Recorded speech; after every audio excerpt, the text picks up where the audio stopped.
Настроение хорошее. Самое главное, видите, народ доволен. Народ втянут в эту ходьбу. Поэтому в республике еще раз мы убеждаемся, что люди любят спорт, любят физическую культуру. И молодежь тянется, видите, с боков заходят. Это, смотрите, поднимите камеру, сколько народу идет. Я думаю, мы рекорд в России установим. Сегодня получилось прекрасное мероприятие. Это настоящая именно пропаганда здорового образа жизни, пропаганда физической культуры и спорта. Теперь все горожане будут участвовать во всех таких мероприятиях. После таких спортивных мероприятий, массовых мероприятий, обычно прибавляется число регулярно занимающихся физической культурой и спортом, ходьбой, бегом, лыжами. Поэтому такие мероприятия проводятся по всей России. В Среднеколымске сегодня вышли 3700 человек. Погода солнечная, очень все хорошо.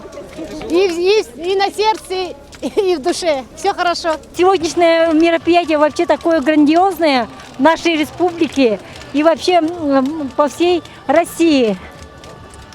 Вам не тяжело идти?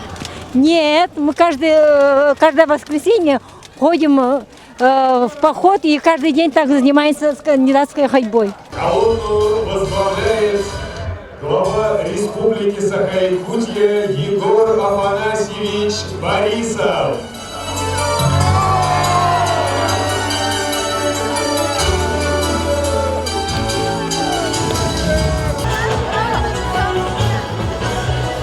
Уважаемый Сергей Георгиевич, уважаемые иркутяне, приветствую от имени любителей спорта и физической культуры, от имени якутян, приветствую с этим праздником Всероссийского дня ходьбы.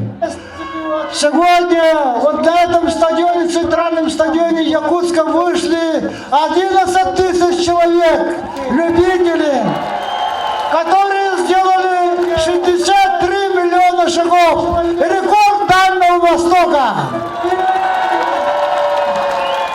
Вам передаем эстафету. Мы передаем наше настроение и наши пожелания на благо здоровья россиян. Примите наш горячий привет. На благо здоровья. Две ходьбы и сколько шагов общих мы сегодня